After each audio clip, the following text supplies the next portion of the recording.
Hey guys! It's Haven Vlog! Pasok ka ako sa school and 5:25 na dyan, nakapag-ayos na din ako, so alis na lang ako ng bahay. Ating na nga ako sa kanto dyan at yan yung kung saan ako naghihintay ng jeep. Magpra-practice kami yan sa kinakanta namin sa music, pero hindi pa kami nagsisimula kaya pa-chill-chill lang muna kami. Ayan pala si Ann May alias Jaja Pax. Break time na namin dyan and bumili lang ako ng Dutch milk habang ginagawa ko yung sa English. And nandyan pa si Micah, kinokopya niya yung sa amin guys. Pauwi na kami dyan pero hindi pa kami uwi kasi may practice kami sa hip-hop so dediretso kami sa Bria. Papunta na kaming Bria, isinundo lang kami ng classmate namin.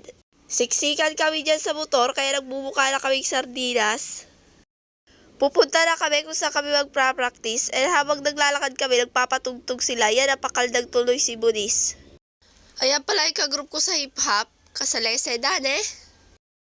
Nag-practice na din kami dyan after 100 years kasi mas madami pa yung kulakuhan nila kaysa mag-practice.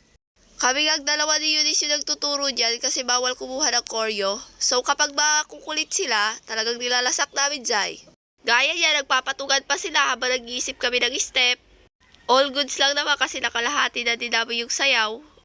Umuwi na din kami dyan and siksikan pa rin hanggang pauwi. And that's all. Have a good day!